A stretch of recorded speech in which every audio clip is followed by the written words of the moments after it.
Hello student, स्वागत है आपका फिजिक्स विथ इलेक्ट्रॉनिक्स पाठशाला में। आज के इस लेक्चर में हम लोग डिजिटल इलेक्ट्रॉनिक्स के यूनिट 3 का सबसे लास्ट टॉपिक पढ़ेंगे, जिसका नाम होगा कार्नो मैप। ओके, क्या पढ़ेंगे? कार्नो मैप को पढ़ेंगे। इसी को शॉर्ट फॉर्म में हम लोग क्या कहते हैं? के मैप कहते हैं। ठीक, ये के मैप क्या होता है? के मैप एक ग्राफिकल टेक्निक होता है बूलियन एक्सप्रेशन को सॉल्व करने का, बूलियन एक्सप्रेशन को सिंप्लीफाई करने का। इसको अमेरिकन फिजिसिस्ट थे मॉरिस कार्नो, उन्होंने दिया था। इसी वजह से उन्हीं के नाम पर इसको कार्नो मैप रख दिया गया है। क्या बताया मैंने? कार्नो मैप को एक अमेरिकन फिजिसिस्ट है मॉरिस कार्नो, उन्होंने दिया था। इस वजह से इस मैप का नाम क्या रख दिया गया? कार्नो मैप रख दिया गया। ठीक, इसका प्रोनाउंसिएशन कैसे करेंगे? इसको हम लोग पढ़ते हैं ऐसे, लिखा तो ये वर्ड है लेकिन इसको पढ़ा जाता है कार्नो। ठीक, क्या पढ़ा जाता है? कार्नो, और आगे क्या लिखा हुआ? मैप। ठीक, तो इसका प्रोनाउंसिएशन क्या होगा?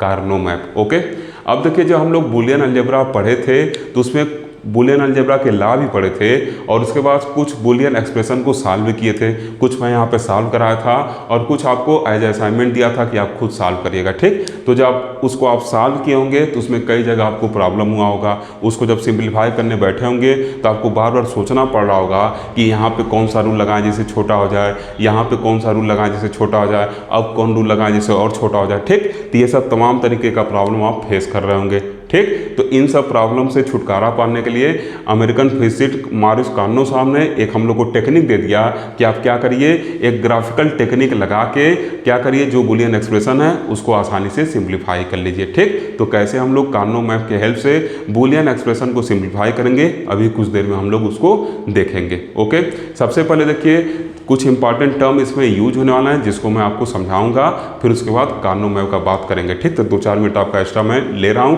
ताकि आप चीज़ों को अच्छे से समझ जाएं। ठीक, अब देखिए, जो बूलियन एक्सप्रेशन होता है उसको दो तरीके से आप एक्सप्रेस कर सकते हैं। एक क्या होता है? सम ऑफ प्रोडक्ट टर्म होता है, और दूसरा क्या होता है? Product of sum form. ठीक, ये क्या है? सम ऑफ प्रोडक्ट टर्म लिखिए, ऐसे लिखिए, सम ऑफ प्रोडक्ट फॉर्म ही पढ़िए। ठीक, टर्म नहीं। ठीक, सम ऑफ प्रोडक्ट फॉर्म और दूसरा प्रोडक्ट ऑफ सम फॉर्म। ठीक, तो सम ऑफ प्रोडक्ट फॉर्म क्या होता है? कुछ ऐसे होता है। मान लीजिए एक आपका फंक्शन है जो उसमें क्या है, 3 वेरिएबल हैं ए बी सी, तो उसको कुछ ऐसे हम क्या करेंगे, लिखेंगे। ठीक, तो देखिए क्या है, इसी को हम लोग शॉर्ट फॉर्म में क्या कहते हैं? एसओपी कहते हैं। ठीक, एसओपी मतलब सम ऑफ प्रोडक्ट फॉर्म। ठीक, इसमें देखिए क्या है, जो बूलियन वेरिएबल हैं उनके प्रोडक्ट को रखा गया है और फिर अंत में क्या किया गया, सबको सम कर दिया गया। ठीक, तो इसको हम लोग क्या कहेंगे? सम of product form.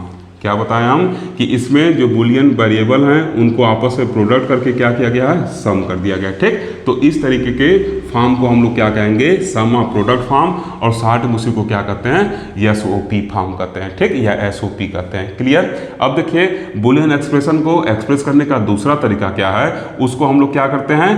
Product of sum form में भी लिख सकते हैं। ठीक, अब देखिए क्या लिखा गया है, यहाँ पे एक फंक्शन एफ है जिसमें 3 वेरिएबल हैं ए बी सी, तो इसको क्या किया गया है? प्रोडक्ट ऑफ सम फॉर्म, मतलब ये क्या है, वेरिएबल का क्या किया गया है? सम लिया गया है, वेरिएबल का सम लिया गया है और आपस में प्रोडक्ट करके लिख दिया गया है। ठीक, इसी को हम लोग प्रोडक्ट ऑफ सम फॉर्म करते हैं। ठीक, ये सम का प्रोडक्ट है और ये क्या है? प्रोडक्ट का सम है। ठीक, तो ये प्रोडक्ट का सम था, जिसको हम लोग एसओपी कहे थे। क्लियर? अब ये सम का प्रोडक्ट है, जिसको हम लोग क्या कहेंगे? पीओएस कहेंगे। ठीक, मतलब प्रोडक्ट ऑफ सम का प्रोडक्ट, मतलब इंग्लिश में उसको क्या कहेंगे? प्रोडक्ट ऑफ सम। इसी को पीओएस फॉर्म हम लोग कहते हैं। क्लियर? तो इस दो तरीके से आप क्या कर सकते हैं? बूलियन एक्सप्रेशन को एक्सप्रेस कर सकते हैं। क्लियर? ऐसे आप प्रॉब्लम भी जब बूलियन अलजेब्रा में दिया था तो ऐसे आप प्रॉब्लम भी उसमें देखे थे। ठीक, अब इसी में देखिए एक और वर्ड आता है, एक क्या होता है? मिन टर्म्स होता है और दूसरा क्या होता है? मैक्स टर्म्स होता है। इसको समझ लेते हैं, तब फिर हम लोग कार्नो मैप पे चलेंगे। ठीक, आपके सिलेबस में सब चीज़ें दिया नहीं तो डिटेल में पढ़ाया जाता है। ठीक, मैं इतना पढ़ा दे रहा हूँ कि जिससे आप कार्नो मैप को समझ जाए। ओके, देखिए, अगर हम लोग के पास 3 वेरिएबल है, ठीक, चूंकि यहाँ पे 3 वेरिएबल का मैं फंक्शन लिया हूँ, ठीक, तो इस वजह से यहाँ 3 वेरिएबल ए बी सी दिखाए हैं। ठीक, अब देखिए, जब 3 वेरिएबल होगा टोटल कितने पॉसिबल कॉम्बिनेशन होंगे? 2 के पावर n मतलब 2 के power 3 which is equal to 8। ठीक, तो there are total 8 possible combination. ठीक, जो क्या होगा 0 से लेके 7 तक होंगे। इसको मैं दिखा दिया। अब देखिए, ये जो एसओपी है इसका जो हर एक प्रोडक्ट टर्म होता है, इसका जो हर एक प्रोडक्ट टर्म होता है उसको हम लोग क्या कहते हैं, मीन टर्म्स कहते हैं। क्या कहते हैं बोलिए, मीन टर्म्स कहते हैं। ठीक, और ये जो आपका पीओएस है इसका जो हर एक सम टर्म होता है इसको हम लोग क्या कहते हैं, इसको हम लोग क्या कहते हैं, मैक्स टर्म कहते हैं। बात समझ में आ रहा है। मैक्स टर्म किसको कहेंगे, सम टर्म को। मीन टर्म्स किसको कहेंगे, प्रोडक्ट टर्म को। इतना चीज क्लियर हो रहा है ना। ओके, अब देखिए यहाँ पे एक चीज और बताता हूं। जब हम लोग क्या लिखेंगे, एसओपी लिखेंगे, एसओपी जब लिखेंगे तो उसमें क्या होगा, उसमें जीरो को हम लोग क्या करेंगे, कंप्लीमेंट फॉर्म में दिखाएंगे। ठीक, जीरो अगर ए की जगह मान लीजिए जीरो लिखा हुआ तो उसको ए बार ऐसे बार के फॉर्म दिखाएंगे। मतलब यहाँ पे ऐसे लिखिए, जीरो के लिए हम लोग क्या करेंगे, नॉट ऑपरेटर यूज करेंगे, और वन लिखा है तो डायरेक्ट क्या करेंगे, वेरिएबल को लिख देंगे। इसमें कंप्लीमेंट यूज करने की जरूरत नहीं है। ठीक, इसमें हम लोग नॉट ऑपरेटर नहीं यूज करेंगे। ठीक, इस चीज को अभी देखिए यहाँ समझाते हैं। देखिए यहाँ पर 0 0 0 लिखा हुआ है। ठीक, तो हम लोग पहले मेन टर्म्स लिख रहे हैं, और मेन टर्म्स होता किस में है, वो एसओपी का टर्म होता है। ठीक, एसओपी के प्रोडक्ट वाले टर्म को हम लोग मेन टर्म्स कर रहे हैं। ठीक, तो देखिए क्या होगा, 0 0 0 लिखा हुआ है तो क्या बताए हैं कि एसओपी में हम लोग जीरो को क्या करते हैं, बार लगा, वेरिएबल के ऊपर बार लगा के मतलब कंप्लीमेंट फॉर्म में लिखते हैं। ठीक, तो देखिए 0 था तो ए 0 है तो उसको ए बार के फॉर्म में लिखेंगे, बी 0 है तो उसको बी बार के फॉर्म में लिखेंगे, सी 0 है तो उसको सी बार के फॉर्म में लिखेंगे। ठीक, फिर देखिए क्या है, ये 0 0 1 है तो क्या कर देंगे, ए 0 है तो ए बार के फॉर्म में, बी 0 है तो बी बार के फॉर्म में, और 1 है तो उसको डायरेक्ट वैसे एज इट इज सी लिख देंगे। क्लियर, तो यही चीज देखिए लिखा गया। अगर 1 आएगा तो किसी तरीके के कंप्लीमेंट की जरूरत नहीं है, लेकिन 0 आएगा तो हम लोग नॉट ऑपरेटर लगा के उसके जगह लिखते हैं। ठीक, जिस वेरिएबल की जगह 0 वैल्यू आएगा तो उस वेरिएबल को क्या करते हैं, उसके ऊपर नॉट ऑपरेटर लगाते हैं, इसको हम लोग बार करते हैं। ठीक, या उसी को ए कंप्लीमेंट हम लोग पढ़ेंगे। क्लियर, ऐसे देखिए यहाँ पे 1 0 0 है तो ए क्या है, 1 है यहाँ पे, तो इसको ए लिख दिए। बाकी बी और सी क्या थे आपके, 0 0 है तो इसको कंप्लीमेंट फॉर्म में लिख देते हैं। इतना चीज क्लियर। अब जो मिन टर्म्स होता है उसको हम लोग यम से क्या करते हैं, स्मॉल यम से क्या करते हैं, डिनोट करते हैं। मिन टर्म्स को स्मॉल टर्म से डिनोट करते हैं। मिन टर्म्स होता क्या है, ये प्रोडक्ट टर्म होता है। एसओपी का जो प्रोडक्ट टर्म होता है उसी को हम लोग क्या करते हैं, मिन टर्म्स कहते हैं, उसको स्मॉल एम से डिनोट करते हैं। ठीक, अब देखिए अगर इधर आप देख रहे होंगे तो इसको देखिए, ये क्या है, 0 है बीसीडी का, ये क्या है 1 है, ये क्या है 2 है, 3 है, 4 है, 5 है, 6 है, 7 है। ठीक, इसके इक्विवेलेंट जो डेसिमल नंबर है वो क्या है, 0, इसके इक्विवेलेंट 1 है, इसके इक्विवेलेंट 2 है, इसके इक्विवेलेंट क्या है 3 है। ठीक, इसके इक्विवेलेंट क्या है 7 है। ठीक, तो देखिए अब इसको कैसे रिप्रेजेंट करेंगे, यम से क्या करते हैं, मिन टर्म को दिखाते हैं और साथ में सफिक्स लगाते हुए चल जाते हैं। ये क्या हो जाएगा m0, ये क्या हो जाएगा m1, ये क्या हो जाएगा m2। ये तो आप समझ गए उन कैसे लिखा गया है। ठीक, हर एक को नहीं बता रहे हैं, वीडियो लंबा जाएगा। ठीक ना, थोड़ा सा आप बस मेरा साथ देते रहिए। अब देखिए क्या है, ये m4 है, ये क्या है m5 है, ये क्या है m6 है, और इसको क्या कहेंगे हम लोग m7। ठीक, तो टोटल देखिए m0 से लेके m7 तक टोटल इतने 8 मिन टर्म्स इसमें अवेलेबल है। ओके, ये बात समझ में आया। अब देखिए हम लोग क्या करेंगे, अब हम लोग मैक्स टर्म की बात करेंगे। ठीक, तो मैक्स टर्म बताया क्या है कि पीओएस का जो हर एक ये सम टर्म होगा वो क्या है, मैक्स टर्म है। ठीक, मैक्स टर्म क्या होगा, सम टर्म्स होगा। ठीक, तो मैक्स टर्म क्या होगा, इस मिन टर्म्स का उल्टा होगा। ठीक, मिन टर्म्स में देखिए हम लोग क्या किए, 0 को कंप्लीमेंट फॉर्म में दिखाए हैं। ठीक, लेकिन मैक्स टर्म में हम लोग क्या करेंगे, मैक्स टर्म आएगा किसमें, पीओएस में आएगा। ठीक, पीओएस का हर एक जो सम टर्म है वो क्या होगा, मैक्स टर्म होगा।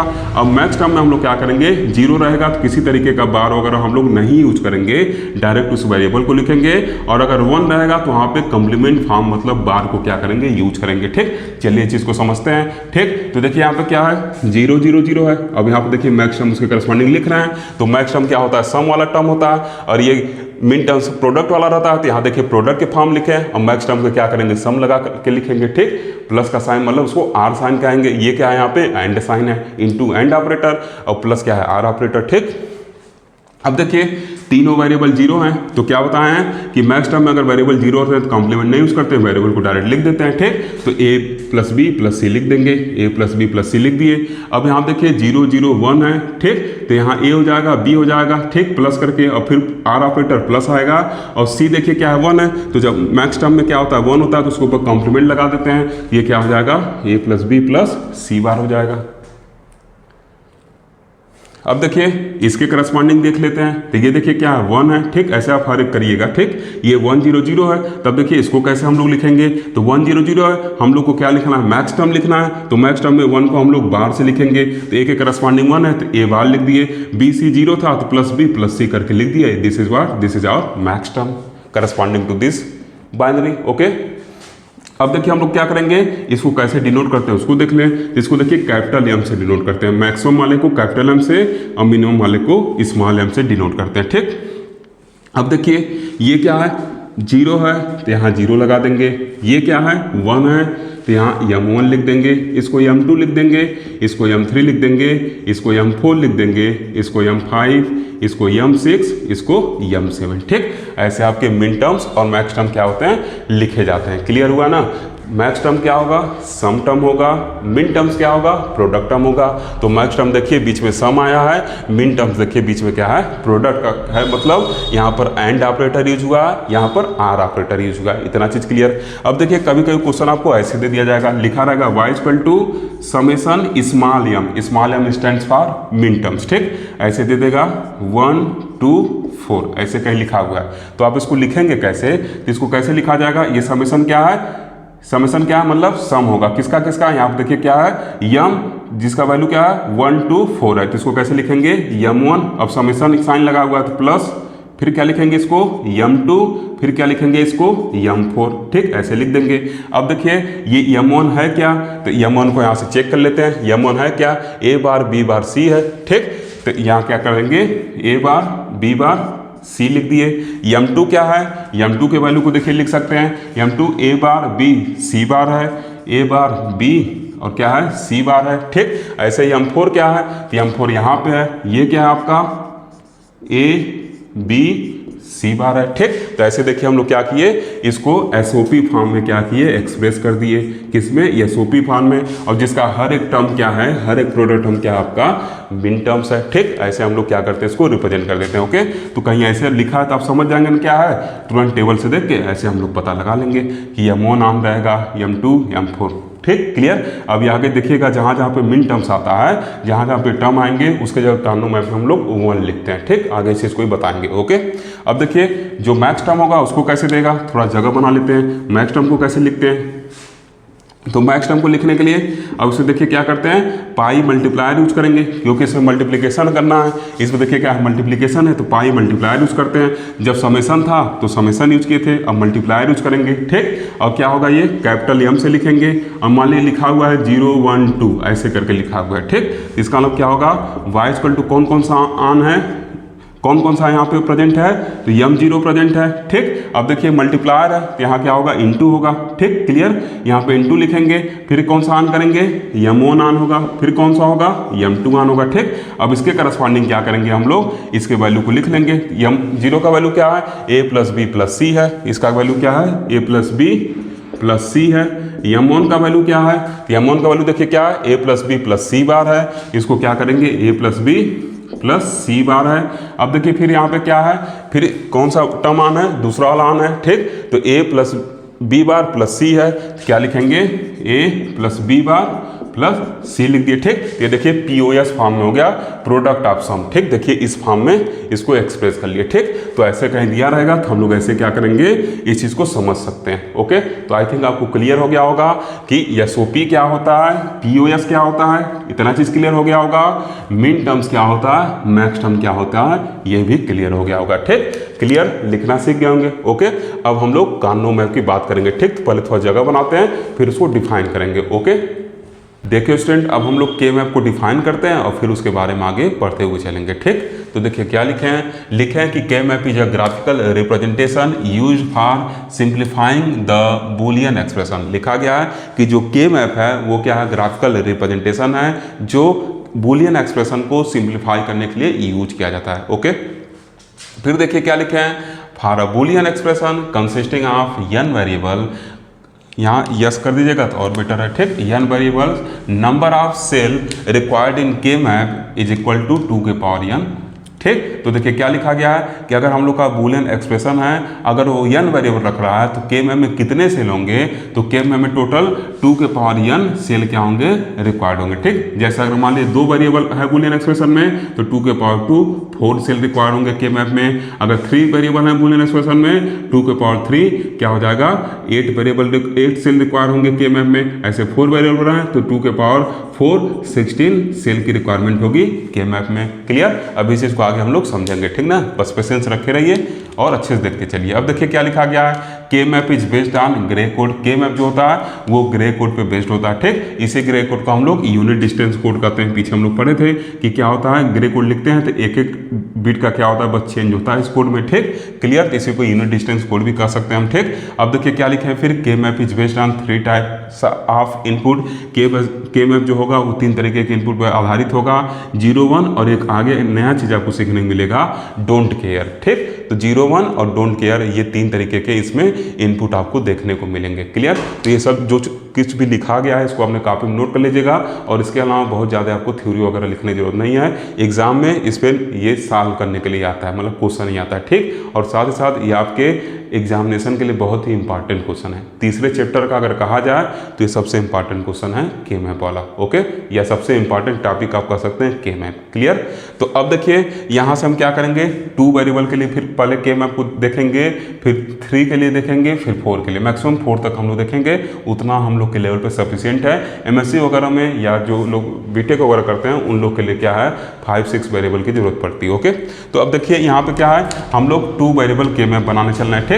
तो अब देखिए अगर 2 वेरिएबल होता है तो टोटल कितने पासफुल कॉम्बिनेशन होते हैं, 4 पासफुल कॉम्बिनेशन होते हैं, 0 0 0 1 1 0 1 1, टोटल 4 पासफुल कॉम्बिनेशन होते हैं, ठीक। उसी चीज को देखिए के मैप में रिप्रेजेंट किया गया, क्या लिखा गया है, ए इधर लिखा गया है, ठीक। हमेशा ये आप ध्यान दीजिएगा कि ए को हम लोग क्या करेंगे ऐसे लिखेंगे और बी को इधर लिखेंगे, ठीक। आप इसके ऑर्डर को उल्टा भी कर सकते हो, उसको कोई फर्क नहीं पड़ेगा, लेकिन जनरली जो इधर होगा इसको हम लोग क्या कहेंगे, सबसे लेफ्ट हैंड साइड में एमएसबी कहेंगे और सबसे राइट में जो होगा उसको एलएसबी कहेंगे, ठीक। तो हम लोग कोशिश करते हैं कि एमएसबी को इधर ही लिखा जाए और जो एलएसबी हो उसको इधर लिखा जाए, ठीक। वैसे इसको बदलने पर कोई फर्क नहीं पड़ने वाला, ठीक। लेकिन जैसा बुक वगैरह में फॉलो किया गया है वैसे फॉलो करिए ताकि एग्जामिनर लोग को कन्फ्यूजन ना हो कॉपी चेक करते टाइम, ओके। तो अब देखिए यहाँ से ए बी हम लोग लिखे हैं, तो ए के लिए क्या है 0 1 लिख दिए हैं, ठीक। जो हम लोग करेंगे कोडिंग लिखेंगे क्या करेंगे 0 1 ऐसे लिखे हैं। यहाँ एक बी था तो बी के पासवर्ड वैल्यू क्या है 0 और 1, ठीक। ए के पासवर्ड वैल्यू क्या है 0 और 1। ए ऑफ हो सकता है ऑन हो सकता है, बी ऑफ हो सकता है ऑन हो सकता है, ठीक। अब देखिए इसको मिला के कितने वेरिएबल बन गए यहाँ पे, तो देखिए क्या है 0 0, तो 0 0 हो गया एक, फिर 0 1 यहाँ पे आ गया, फिर 1 0 और फिर क्या है 1 1, ठीक। तो ए को हम लोग पहले लिखेंगे इधर लेफ्ट हैंड साइड में और राइट हैंड साइड में बी के वैल्यू को लिखेंगे, ठीक। अब देखिए इसी का इक्विवेलेंट क्या डेसिमल वैल्यू होगा, तो 0 0 को हम लोग 0 कहेंगे, इसको 1 कहेंगे, इसको क्या कहेंगे 2 कहेंगे, इसको 3 कहेंगे, ठीक। अब देखिए हर एक एडजेसेंट सेल को आप देखिए सब में बस एक एक बिट का अंतर है। क्यों ऐसा एक एक बिट का अंतर लेते हैं आगे अभी मैं कुछ देर बाद आपको इस चीज़ को बताऊंगा, ओके। तब देखिए क्या है यहाँ पे 0 0 था, बस एक बिट क्या आ गया चेंज हो गया यहाँ पे, ठीक। फिर देखिए अगर इस एडजेसेंट सेल की बात की जाए तो यहाँ 0 0 ही है, बस ये वाला बिट क्या हो गया चेंज हो गया। फिर इसका बात किया जाए देखिए क्या है, ये बिट 1 था तो 1 ही है, बस ये 0 क्या हो गया 1 में यहाँ पे 1 में क्या हुआ कन्वर्ट हो गया, ठीक। अब देखिए इस एडजेसेंट बिट में देखिए क्या है, ये 0 1 है तो यहाँ का बस 0 है, वो 1 में क्या हो गया कन्वर्ट हो गया। तो जितने भी एडजेसेंट सेल होंगे उसमें बस 1 डिजिट का डिफरेंस होना चाहिए और उसी को हम लोग क्या कहते हैं ग्रे कोड कहते हैं, ओके। अब देखिए इसका जो डेसिमल इक्विवेलेंट वैल्यू है उसको 0 1 2 3 करके लिख दिया गया है, ठीक। अब देखिए मिन टर्म के फॉर्म में इसको कैसे हम लोग एक्सप्रेस करेंगे, ये क्या है मिन टर्म वाला क्या है रिप्रेजेंटेशन है और ये क्या है मैक्स टर्म वाला रिप्रेजेंटेशन है, ओके। तो मिन टर्म देखिए क्या हो जाएगा, तो क्या बताए थे कि मिन टर्म में जो 0 रहता है उसको कॉम्प्लीमेंट के फॉर्म में लिखते हैं, तो 0 को क्या करेंगे बी बार लिख देंगे, 1 को बी के फॉर्म में लिख देंगे, 0 को ए बार लिख देंगे और 1 को ए लिख देंगे, क्लियर। अब देखिए इसी को मल्टीप्लाई करके लिख देंगे, तो ये क्या मिन टर्म क्या होते हैं प्रोडक्ट टर्म होते हैं, तो प्रोडक्ट करेंगे तो ए बार ये देखिए क्या हो जाएगा ए बार बी बार हो जाएगा, ठीक। यहाँ क्या हो जाएगा ए बार बी हो जाएगा और फिर ए बी बार हो जाएगा और फिर ए बी हो जाएगा, क्लियर। तो ऐसे मिन टर्म के फॉर्म में एक्सप्रेस किए। अब इसको हम लोग मैक्स टर्म के फॉर्म में भी एक्सप्रेस कर सकते हैं, कैसे, तो देखिए क्या होगा मैक्स टर्म में 0 को हम लोग क्या लिखते हैं वाई वेरिएबल लिख देते हैं और 1 को कॉम्प्लीमेंट फॉर्म में लिखते हैं। तो यहाँ 0 है तो यहाँ क्या करेंगे बी लिखेंगे, यहाँ 1 है तो यहाँ क्या करेंगे बी बार लिख देंगे, क्लियर। वैसे यहाँ 0 है तो यहाँ ए लिखेंगे, यहाँ 1 है तो यहाँ ए बार लिख देंगे, ठीक। अब मैक्स टर्म क्या होता है सम टर्म होता है, तो ए प्लस बी लिख दिए, ए प्लस बी बार लिख दिए, ए बार प्लस बी सॉरी यहाँ देखिए ए बार प्लस बी लिख दिए, ठीक। ये क्या है ए बार है, ठीक। तो ए बार प्लस बी हो गया, अब क्या हो गया ए बार प्लस बी बार हो गया, क्लियर। तो ऐसे हम लोग क्या किए 2 वेरिएबल के लिए के मैप को क्या किए रिप्रेजेंट किए, ठीक। आगे अभी 3 और 4 के लिए देखेंगे और फिर कैसे हम लोग सिंप्लीफाई करेंगे उस चीज को देखेंगे, ठीक। तो बस पेशेंस रखे रहिए।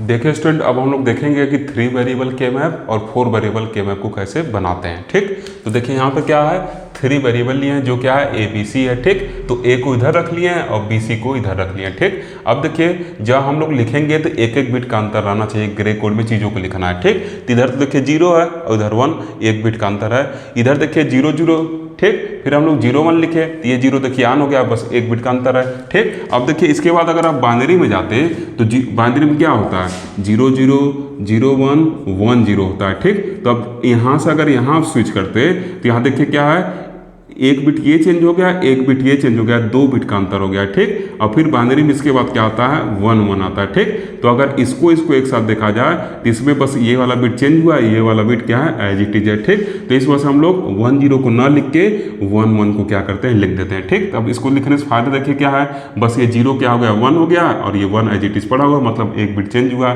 अब फिर इसके बाद क्या करते हैं, इसको लिख देते हैं। ठीक, इसको लिखने से फायदा क्या है, देखिए 1 एज इट इज पड़ा हुआ है, ये 1 0 हो गया। ठीक, तो बस एक एक बिट का इससे क्या होता है, अंतर होता है। ठीक, अगर आप इसको 1 0 लिख के फिर 1 1 लिखते तो यहाँ 2 बिट का अंतर हो जाता, तो ग्रे कोड का ये कंडीशन सेटिस्फाइड नहीं होता।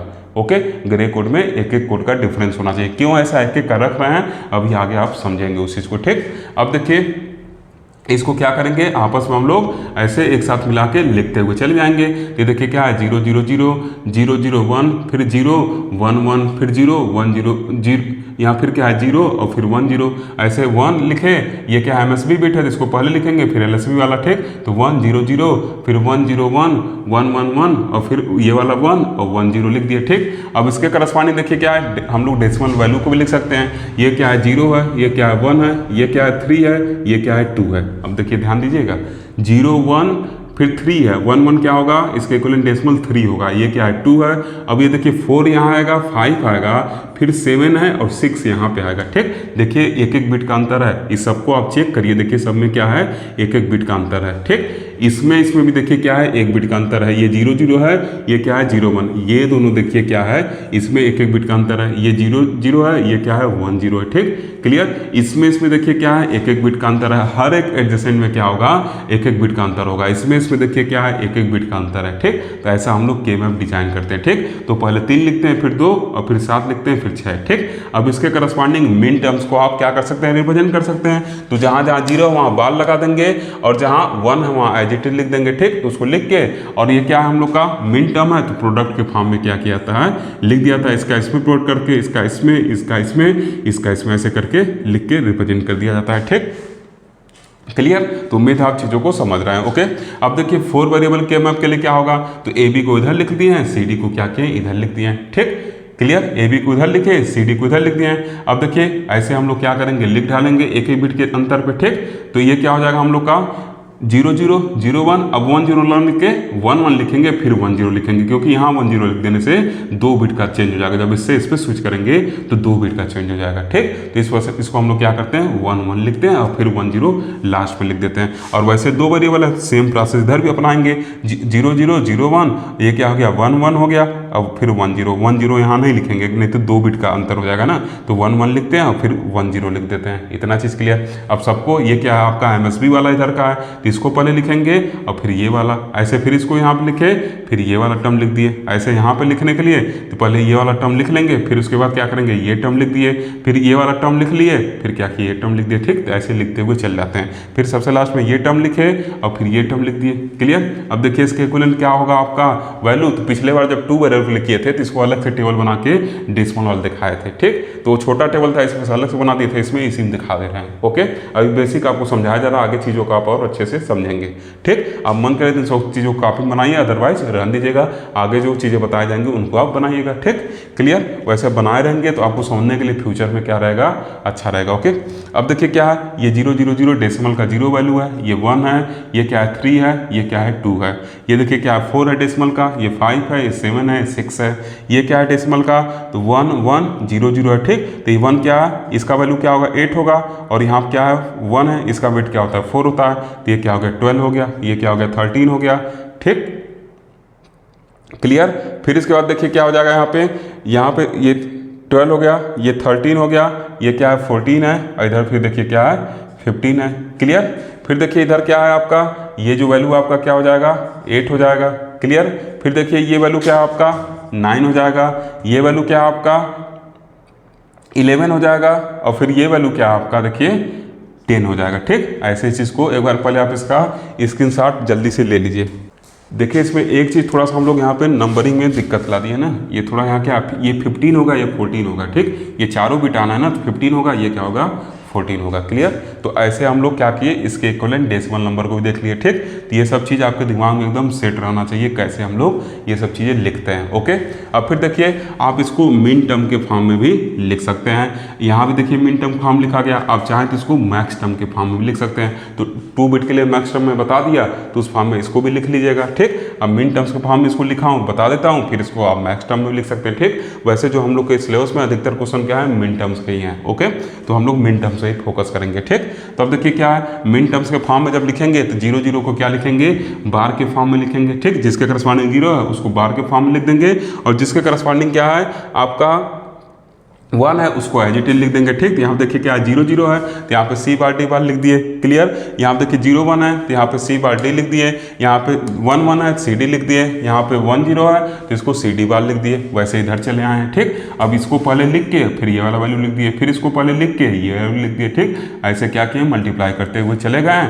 और अपना कार्नो मैप बना दिए। क्लियर। अब देखिए अगर आप इसको चेंज करेंगे तो क्या होगा, चेंज करने पे बस ये क्या होगा जो वैल्यू 0 1 3 2 चेंज करने मतलब क्या सी डी अगर इधर लिखें ए बी अगर इधर लिखें, चेंजेस क्या आएंगे इसमें, ये 0 1 3 2 इधर चल रहा है वो क्या होगा ऐसे हो जाएगा, वर्टिकल हो जाएगा। जो ऐसे जा रहा है वो आपका वर्टिकल हो जाएगा। ठीक, तो ये चेंजेस आएंगे। ओके, क्लियर ना। तो इसको अगर सी डी आप इधर लिख रहे हैं और ए बी आप इधर लिख रहे हैं तो उसका क्या होगा ये 0 1 3 2 इधर आप क्या आ जाएंगे। ठीक, कैसे 0 1 3 2 ऐसे वर्टिकल आ जाएगा। इस चीज़ को आप अगर चेक करना चाहते हैं तो कोड को बदल के देख लीजिएगा। ठीक, वैसे मैं बता दिया उस चीज़ को फॉलो जैसे बताएं उसे फॉलो करिएगा, सी डी को उधर ए बी को उधर लिखिएगा, देखिएगा कोड ऐसे वर्टिकल आ जाएगा। ठीक, तो ऐसे कुछ करने की जरूरत नहीं है, जैसे बताया जा रहा है वैसे आप चलिए तो आपके लिए क्या है बेटर होगा। ठीक, तो ये हम लोग क्या किए ऐसे के मैप को 2 3 4 वेरिएबल के लिए क्या किए रिप्रेजेंट करना सीखे। ठीक, अब कैसे हम लोग इसको सिंप्लीफाई वगैरह करेंगे, उस मतलब के मैप की हेल्प से कैसे वेरिएबल को सिंप्लीफाई करेंगे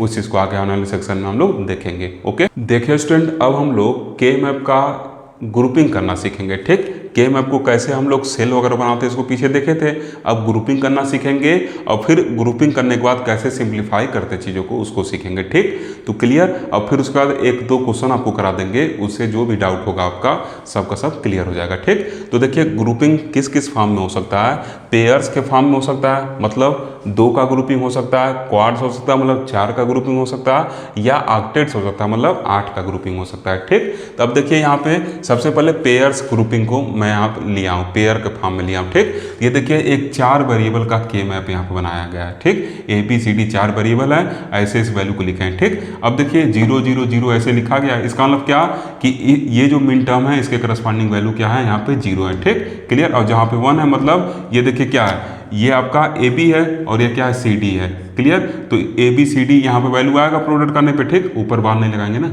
ये क्या नीचे ऐसे। ठीक, ये ए बी सी डी का वैल्यू क्या है 1 है, और वैसे ही ए बी सी डी बार का वैल्यू क्या है 1 है। ठीक, मतलब इस मिन टर्म्स के करस्पॉन्डिंग क्या है 1 है। क्लियर। तो उसको 1 1 ऐसे लिखा गया, बाकी टर्म क्या है 0 है। क्लियर। अब देखिए हम लोग क्या करेंगे, अब इसको अब क्या करेंगे ग्रुपिंग करेंगे। तो इसमें देखिए क्या एक पेयर बनाएंगे, मतलब इसको एक साथ ऐसे ग्रुप कर देंगे। क्लियर। और यहाँ से क्या लिखेंगे तो यहाँ से लिखेंगे y इक्वल टू, ठीक, y जो आउटपुट जनरली हम लोग लिखते हैं। ठीक, क्या हो जाएगा इसका वैल्यू देखिए क्या है ए बी है, पहले ए बी लिखेंगे। ठीक, और फिर ये किस कॉलम में सी डी वाले में है तो यहाँ क्या करेंगे सी डी लिख देंगे। फिर देखिए क्या है इसका वैल्यू क्या है ए बी है। ठीक, ये हम लोग मिन टर्म के फॉर्म में लिख रहे हैं, तो मिन टर्म क्या होता है प्रोडक्ट टर्म का सम होता है, एस ओ पी होता है। ठीक, सम ऑफ प्रोडक्ट टर्म। ठीक, तो फिर क्या लिखेंगे ए बी लिखेंगे यहाँ पे, और फिर क्या हो जाएगा आपका सी डी बार हो जाएगा। क्लियर। अब देखिए यहाँ पे ए बी सी क्या है कॉमन है, ए बी सी कॉमन है तो इसको क्या करेंगे ए बी सी को कॉमन ले लेंगे, ये क्या होगा डी प्लस डी बार हो जाएगा। क्लियर। और पीछे बूलियन अलजेब्रा में हम लोग पढ़े थे कि डी प्लस डी बार क्या होता है आपका 1 के बराबर होता है, इसका मतलब क्या हो जाएगा ये ए बी सी हो जाएगा। ठीक, इसका वैल्यू क्या होगा 1 के बराबर हो जाएगा। क्लियर। तो अब देखिए इसका फायदा क्या हुआ, इसका फ़ायदा ये हुआ कि यहाँ पे 1 1 हम लोग लिखे हैं, इससे क्या सीख मिल रहा है कि अगर 1 1 लिखे हैं और पेयर बनाए हैं तो उसमें क्या करेंगे, बस कांस्टेंट टर्म को हम लोग लिखेंगे। क्या लिखेंगे, बस कांस्टेंट टर्म को। ठीक, तो देखिए इसके लिए कांस्टेंट क्या है, ए बी कांस्टेंट है, तो ए बी को हम लोग लिखे हुए हैं। अब इस ग्रुप के लिए देखिए क्या है, सी कांस्टेंट है तो इसके साथ सी लिखे हैं, लेकिन डी कांस्टेंट नहीं है। डी यहाँ पे क्या है, ऐसे है, और यहाँ पे क्या है, कंप्लीमेंट फॉर्म में, यहाँ विदाउट कंप्लीमेंट फॉर्म और यहाँ कंप्लीमेंट फॉर्म में, मतलब डी चेंज हो रहा है, इस वजह से डी को हम लोग हटा देंगे। ठीक, क्लियर, डी चेंज हो रहा है, इस वजह से डी को हटा देंगे। ओके, तो हम लोग डायरेक्ट अब आगे क्या करेंगे, ऐसे रिजल्ट को लिखेंगे। रिजल्ट हम लोग को क्या सीख दे रहा है कि बस आप कांस्टेंट टर्म को क्या करो, लिख लो, बाकी जो वेरिएबल टर्म है उसको हटा दो। ठीक, अब देखिए इसका फायदा क्या हुआ कि हम लोग एक एक बिट का चेंज ले रहे थे। एक एक बिट का चेंज लेने का फायदा यही है कि देखिए डी प्लस डी बार ऐसे मिल गया हम लोग को, जिससे क्या हो गया, वैल्यू हम लोग का इसका 1 हो गया, और ये जो हम लोग का आ रहा था यहाँ के मैप से एक्सप्रेशन, वो क्या हो गया, ऐसे रिड्यूस हो गया। इस वजह से हम लोग क्या करते हैं, एडजेसेंट वैल्यू को लेते हैं, मतलब एक एक बिट का चेंज करते हैं, ग्रे कोड को लेते हैं। क्लियर बात समझ में आया, क्यों हम लोग ग्रे कोड को प्रीफर करते हैं। ग्रे कोड को हम लोग इस वजह से प्रीफर करते हैं कि एक एक बिट का चेंज आता है, और उस एक बिट के चेंज का फायदा देखिए हम लोग को मिल गया। ये जो दिया गया एक्सप्रेशन है वो क्या हो गया, ऐसे रिड्यूस हो गया, छोटे फॉर्म में आ गया। पहले इतना बड़ा आ रहा था, तो यहाँ एक बिट चेंज का फायदा क्या हुआ, इस कॉलम से इस कॉलम में एक बिट चेंज का फायदा ये हुआ कि डी प्लस डी बार जो हो गया वो मिलके क्या हो गया, एक हो गया, जिससे हम लोग का एक्सप्रेशन क्या हो गया, छोटा हो गया। ठीक, तो इस वजह से ग्रे कोड को हम लोग प्रीफर करते हैं। ओके, अब देखिए यहाँ पे क्या है, क्वाड की बात कर रहे हैं, मतलब क्या करेंगे, 4 का पेयर हम लोग बना सकते हैं। ठीक, तो क्वाड में इसका होता है 4 होता है, तो एक देखिए ऐसे इसका पेयर ले सकते हैं। ठीक, एक पेयर ये हो गया। अब देखिए एक पेयर ऐसे ले सकते हैं। क्लियर, 3 का पेयर नहीं लेना है, 2 का लेना है, 4 का लेना है, 8 का लेना है, 16 का ऐसे लेते हैं। ठीक, तो आपके लिए 8 का बहुत है। ठीक, अभी आपके सिलेबस जो देखा उसमें 8 ही आपके लिए सफिशिएंट है। ओके, तो देखिए क्या है, ऐसे 4 का ये पेयर बना लिए, एक क्वाड ये हो गया, एक क्वाड क्या हो गया, ये हो गया। क्लियर, अब देखिए आप इसको बनाए थे तो ऐसा नहीं है कि ये 4 बना लिए तब 3 का ऐसे बना देंगे, नहीं, ये 3 का हम ग्रुप नहीं बना सकते, इस 3 का ग्रुप नहीं बना सकते, हम लोग को चारों को लेना। इस वक्त क्या किए, फिर इस 1 को एक बार इसमें क्या किए, कंसिडर कर लिए, 2 ग्रुप बना दिए। अब यहाँ देखिए क्या इसका वैल्यू आएगा, तो y = क्या लिखेंगे, यहाँ से हम लोग को क्या सीख मिला है कि बस कांस्टेंट वैल्यू को लिखो। ठीक, तो अब देखिए इसके लिए कांस्टेंट वैल्यू क्या है, सी बार डी बार क्या है, इसके लिए कांस्टेंट वैल्यू है, सी बार डी बार क्या है, कांस्टेंट वैल्यू है।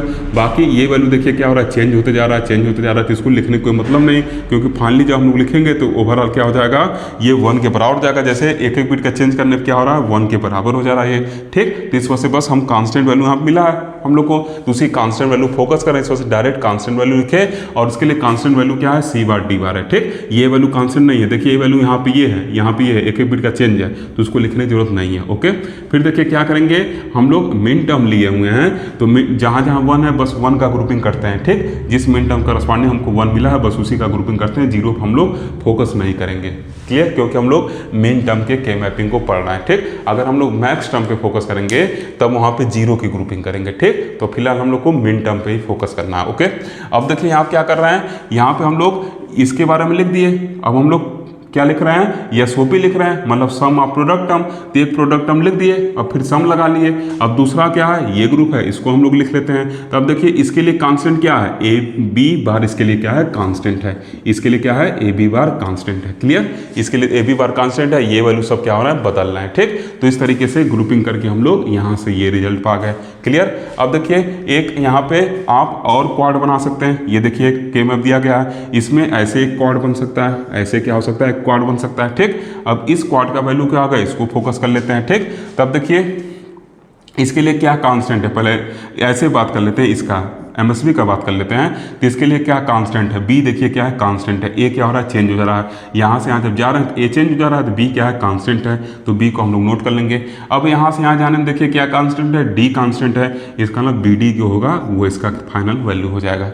क्लियर, तो ऐसे देखिए हम लोग क्या करते हैं, नोट कर लेते हैं। क्लियर, अभी देखिएगा एक्सप्रेशन लिख के समझाएंगे ना तो और अच्छे से आपको समझ में आने वाला है। क्लियर, अब देखिए इसके लिए अगर आप एक्सप्रेशन लिखते हैं तो पूरा इसको सम करके, जैसे यहाँ पे लिखे हैं ना, ये बड़ा सा एक्सप्रेशन ऐसे ऐसे पूरा क्या आएगा, एक्सप्रेशन आएगा। ठीक, उसको देखिए क्या किया गया है, उस बड़े एक्सप्रेशन को के मैप के द्वारा रिड्यूस कर दिया गया। ठीक, जैसे ये देखिए बड़ा सा एक्सप्रेशन मिल रहा था, के मैप की हेल्प से रिड्यूस करने का टेक्निक हम लोग को मिल गया। ठीक, बस थोड़ा सा और पेशेंस रखिए, अभी आगे देखिए आपको पता चलेगा कैसे हम लोग बुलियन एक्सप्रेशन को रिड्यूस करते हैं। यहाँ तो अभी डिटेल में नहीं जा रहे हैं, आगे भी और डिटेल में चलेंगे। ओके, अब देखिए यहाँ बस ग्रुपिंग पे मेरा फोकस है, ठीक ना। अब देखिए यहाँ पे क्या लिखा गया है, यहाँ पे ऑक्टेट लिखा गया है, ठीक। तो ऑक्टेट में क्या होगा, 8 1 का ग्रुपिंग करेंगे, ठीक। तो यहाँ देखिए एक ग्रुप बना लिए हैं, 8 1 का क्या किए हैं, ग्रुप बना लिए हैं, ठीक। 1 को क्यों फोकस कर रहे हैं, क्योंकि हम लोग मिनटर्म्स की बात कर रहे हैं, ठीक। तो अब देखिए यहाँ पे क्या करिए, 8 1 का क्या किए हैं, यहाँ पे ग्रुपिंग कर लिए हैं, ठीक। अब इसके करस्पॉन्डिंग देख लिया जाए तो क्या वैल्यू चेंज हो रहा है। तो यहाँ देखिए यहाँ से यहाँ हर वैल्यू लगातार चेंज हो रही है। तो इसमें कांस्टेंट वैल्यू क्या है, तो देखिए यहाँ से यहाँ अगर देखा जाए तो इसमें कांस्टेंट वैल्यू क्या है, बस ए आपका कांस्टेंट है, तो y इक्वल टू ए क्या हो जाएगा, इसके करस्पॉन्डिंग वैल्यू मिल जाएगा, ठीक। तो इस तरीके से हम लोग क्या करते हैं, ग्रुपिंग करते हैं। अगर क्या होता ये हर एक 1 आपका, हर एक ये मिन टर्म 1 होता है यहाँ पे, तो हम डायरेक्ट 16 का ग्रुपिंग कर लेते हैं, ठीक। डायरेक्ट 16 का ग्रुपिंग कर लेते हैं। ओके, तो ऐसे हम लोग क्या करते हैं, वैल्यू को लिखते हैं, ऐसे हम लोग वैल्यू को लिखते हैं। अभी आगे मैं एक्सप्रेशन दूंगा, उसके हेल्प से क्या करूंगा, बनाऊंगा के मैप, और उसके हेल्प से देखिएगा उस एक्सप्रेशन को रिड्यूस करूंगा, ठीक। बस आप ग्रुपिंग करना भी सीख जाइए। क्लियर। देखिए स्टूडेंट, अब हम लोग के मैप सिंप्लीफिकेशन के बारे में थोड़ा सा देखेंगे और फिर एग्जांपल लेके उसको हम लोग सॉल्व करेंगे, ठीक। तो देखिए यहाँ क्या लिखे हैं, लिखे हैं के मैप सिंप्लीफिकेशन, लिखे हैं आफ्टर ड्राइंग के map we must encircle the octets first, the quad second and the pair in last to get the greatest simplification, ठीक। अब देखिए दिए गए बुलियन एक्सप्रेशन को छोटा से छोटा हमको उसका फॉर्म लाने के लिए, मतलब एकदम रिड्यूस फॉर्म में उसको लाने के लिए हम लोग क्या करेंगे, सबसे पहले हम लोग का जो ग्रुपिंग होगा वो ऑक्टेट पे हम लोग ध्यान देंगे। मतलब हम चाहेंगे कि 8 1 का क्या हो, ग्रुप बने, या फिर उसके बाद अगर 8 1 का ग्रुप नहीं मिलेगा तो हम लोग क्वाड पे जाएंगे, मतलब 4 1 को क्या करेंगे, ग्रुप बनाने की कोशिश करेंगे, या अगर वो भी नहीं मिलेगा तो हम लोग 2 1 को लेके ग्रुप बनाने का कोशिश करेंगे। अगर 16 1 का ग्रुप बन जा रहा है तो सबसे पहले हम लोग 16 पे फोकस करेंगे, फिर उसके बाद ऑक्टेट का नंबर आता है। लेकिन आपके सिलेबस में ऑक्टेट से शुरू किया, मैं ऑक्टेट से ही शुरू कर रहा हूँ। ओके, साथ से आप देखिए जब आप ग्रुप बनाएंगे तो आपको डायगोनली ग्रुप नहीं बनाना है, हमेशा ग्रुप क्या करना है, ऐसे वर्टिकल या हॉरिजॉन्टल बनाना है, कभी भी डायगोनल नहीं। जैसे डायगोनल मतलब क्या, ऐसे इस 1 के साथ इस 1 का ग्रुपिंग नहीं बनाना है। क्यों, क्योंकि डायगोनली आप जाएंगे तो एक वैल्यू यहाँ पे चेंज नहीं, 2 वैल्यू देखिए चेंज होगा यहाँ पे, ठीक। यहाँ इसमें देखिए क्या है, 2 वैल्यू का चेंजेस आएगा। क्लियर। इस वजह से आपको क्या करना है, आपको हॉरिजॉन्टली और वर्टिकली ध्यान देना है, डायगोनली ध्यान नहीं देना है, डायगोनली ग्रुप आपको नहीं बनाना है। क्या ये चीज़ समझ में आया, ठीक। क्लियर है चीज़, आगे बढ़ें। अब देखिए फिर क्या लिखे हैं, ओवरलैपिंग रोलिंग्स एंड रिडंट ग्रुप, ठीक। इसके बारे में थोड़ा सा हम लोग समझेंगे तब फिर आगे और बढ़ेंगे, ठीक। अब देखिए ओवरलैपिंग का फायदा क्या होगा, इस चीज़ को देखा जाएगा, ठीक। अब देखिए यहाँ पर एक ऐसे हम लोग को के मैप मिला, इसमें हम लोग क्या किए, यहाँ पर एक ऑक्टेट बना दिए, यहाँ पे एक ऑक्टेट बना दिए और इस 1 को क्या किए, अकेले हम लोग छोड़ दिए। तो जो हम लोग का एक्सप्रेशन आएगा वो कुछ ऐसे आएगा, वो एक्सप्रेशन हम लोग का कुछ ऐसे निकल के आएगा, दिख रहा है ना, y इक्वल टू ए, ये क्या हो जाएगा, इसके करस्पॉन्डिंग देखिए क्या है, इसके करस्पॉन्डिंग क्या है, यहाँ पे आप देख रहे होंगे तो a बार b है और c बार d है, ठीक। a bar b c bar d लिखा गया है। इसके करस्पॉन्डिंग देखिए ये पूरा चेंजेस हो रहा है, उसको नहीं लिखेंगे, बस कांस्टेंट वैल्यू लिखेंगे। तो कांस्टेंट वैल्यू क्या है, बस a कांस्टेंट है, b भी चेंज हो रहा है तो a लिखे, ठीक। तो इस 1 का अलग से, और ये क्या है, मतलब 1 को हम लोग ग्रुप में ना शामिल किए, बस ऐसे एक ऑक्टेट पे फोकस किए तो इतना बड़ा एक्सप्रेशन आया। लेकिन अगर हम लोग ग्रुपिंग ऐसे कर रहे हैं, एक ग्रुप यहाँ बना दिया ऑक्टेट का और एक पेयर बना दें, मतलब ओवरलैपिंग अगर कर दें तो क्या होगा, हम लोग का एक्सप्रेशन कुछ छोटा हो जाएगा। देखिए यहाँ पर क्या है, एक टर्म हम लोग का जो ए बार है वो गायब हो चुका है, ठीक। तो देखिए क्या लिखा गया है, ये जो बड़ा वाला ग्रुप है उसके लिए ए, और जो यहाँ पे पेयर बनाए हैं इसके लिए क्या है, पेयर के लिए c बार d क्या है, कांस्टेंट, उसको लिख लिए हैं, और यहाँ पे b कांस्टेंट उसको लिख लिए हैं, a चेंज हो रहा है उसको हटा दिए हैं, उसको लिखने में मतलब है नहीं, ठीक। तो ये चीज़ हम लोग को ध्यान देना है कि अगर 1 हम लोग का ग्रुप में शामिल हो रहा है तो उसको हम लोग शामिल करने पर ध्यान देंगे, ठीक। ऐसे उसको अलग नहीं छोड़ेंगे, उसको ग्रुप में शामिल करने का कोशिश करेंगे। शामिल करने से क्या होगा, जो हम लोग का एक्सप्रेशन होगा और छोटा हो जाएगा, वो क्या होगा, ग्रेटेस्ट सिंप्लीफिकेशन फॉर्म में चला जाएगा, ठीक। तो इस वजह से ये हम लोग का ज़्यादा करेक्ट माना जाएगा, ठीक। तो ये हम लोग को ध्यान देना है। इसी को हम लोग क्या कहते हैं, ओवरलैपिंग। ये देखिए विदाउट ओवरलैपिंग है, और ये क्या है, ओवरलैपिंग। जब ये ग्रुप दूसरे ग्रुप को क्या करे, ओवरलैप करे, तो उसका फायदा हम लोग को मिला है। क्लियर। अब आगे हम लोग रोलिंग्स और रिडंट ग्रुप पे चलेंगे। क्लियर है चीज ना।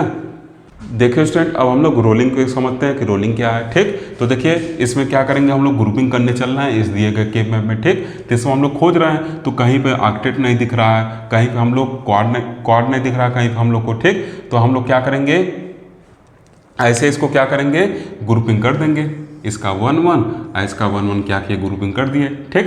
तब इस 1 1 को जब ग्रुपिंग करेंगे तो इसके करस्पॉन्डिंग हम लोग को क्या होगा, ये एक्सप्रेशन मिलेगा। देखिए इसमें क्या है, सी बार डी बार कांस्टेंट है उसको लिख लिए, और बी कांस्टेंट है उसको लिख लिए। इसके लिए देखिए क्या है, सी डी बार कांस्टेंट है उसको लिख लिए, और बी कांस्टेंट है उसको लिख लिए, ठीक। तो ऐसे हुआ, हम लोग अगर ऐसे पेयर किए तो उसका कुछ एक्सप्रेशन ऐसे निकलेगा। लेकिन अगर हम लोग क्या करें, रोलिंग कर लें, रोलिंग मतलब क्या, ऐसे देखिए बताए थे ना कि ये इसका एडजेसेंट होता है, ये इसका एडजेसेंट होता है, वैसे ये इसका एडजेसेंट होता है, ये इसका एडजेसेंट होता है, ठीक। तो हम लोग क्या करते हैं, ऐसे इसमें क्वाड बना लेते हैं, ऐसे क्वाड बना के रोलिंग कर लेते हैं, ठीक। आप चेक करिएगा जो पीछे लिखवाए थे बाइनरी नंबर के अकॉर्डिंग, इसमें क्या होगा, एक एक बिट का अंतर होता है, इसमें भी एक एक बिट का क्या होता है, अंतर होता है, ठीक। तो ऐसे हम लोग रोलिंग कर लेते हैं और एक क्वाड बना लेते हैं। अब इसका वैल्यू देखिए क्या होगा, तो इसमें देखा जाए तो यहाँ देखिए क्या है, इसमें देखिए क्या है, ऊपर से नीचे जब हम लोग आ रहे हैं तो क्या है, इसमें b कांस्टेंट है, b को लिख लिए, और इधर से इधर देखा जाए अगर तो क्या है, इसमें d बार कांस्टेंट है, उसको हम लोग क्या किए, लिख लिए। यहाँ पे देखिए c बार है, यहाँ क्या हो जा रहा है, c हो जा रहा है, ठीक। तो बस b d बार, ठीक। तो इस तरीके के ग्रुपिंग का फायदा देखिए क्या है, एक्सप्रेशन हम लोग का और रिड्यूस हो गया, एक ग्रेटेस्ट सिंप्लीफिकेशन फॉर्म में चला गया। इस वजह से ये टेक्निक सही होगा, ये क्या होगा, रॉन्ग होगा, ओके। तो ये टेक्निक हम लोग अपनाएंगे। ऐसे मान लीजिए अगर क्या रहता, ऐसे अगर मान लीजिए यहाँ पे 1 रहता, यहाँ पे 1 रहता, यहाँ पे 1 रहता, यहाँ पे 1 रहता, तो हम लोग क्या करते, ऐसे इसका ग्रुपिंग करते, एक क्वाड और बना लेते, ऐसे ग्रुपिंग करके एक क्वाड हो जाता। 4 1 आया है इस ग्रुप में तो उसको क्वाड करते, उसके करस्पॉन्डिंग लिख लेते, क्लियर। तो ऐसे हम लोग क्या करते हैं, ग्रुपिंग पे ध्यान देते हैं, ओके। अब देखिए यहाँ पे रिडंडेंट ग्रुप क्या होता है, इसका बात हम लोग कर लेते हैं, ठीक। तब देखिए यहाँ पे हम लोग ग्रुपिंग करने चल रहे हैं, अगर ऐसे हम लोग का की मैप दिया है, ग्रुपिंग करने चल रहे हैं, तो हम लोग क्या करेंगे, एक ग्रुप ऐसे बना लेंगे, एक ग्रुप ऐसे बना लेंगे, ठीक। एक पेयर हो गया। अब फिर देखिए क्या कहेंगे, एक पेयर ऐसे बना सकते हैं, ठीक, ऐसे हम लोग बना सकते हैं, क्लियर। अब ऐसे पेयर बनाते टाइम देखिए क्या हो जाएगा, ऐसे पेयर बना के अगर हम लोग लिखेंगे तो जो एक्सप्रेशन आएगा वो कुछ ऐसा आएगा, क्लियर। और रिडंडेंट पेयर होता क्या है, ऐसा ग्रुप जिसका हर एक वन क्या हो, ओवरलैप कर रहा हो किसी दूसरे ग्रुप से, ठीक। तो देखिए ये जो है हम लोग का, ये क्या है, रिडंडेंट ग्रुप है। क्यों, इसका हर एक वन क्या कर रहा है, दूसरे ग्रुप से ओवरलैप कर रहा है। इसका ये वाला वन इस ग्रुप से और ये वाला वन इस ग्रुप से ओवरलैप कर रहा है, तो ये रिडंडेंट ग्रुप है। और ऐसा ग्रुपिंग करने पर क्या हो रहा है, हम लोग को इतना बड़ा एक्सप्रेशन मिलेगा, ठीक। यहाँ देखिए क्या है, इस ग्रुप के लिए, इसके लिए क्या है हम लोग का, यहाँ पे बी कांस्टेंट है, बी को लिखे, और सी बार डी कांस्टेंट उसको लिखे।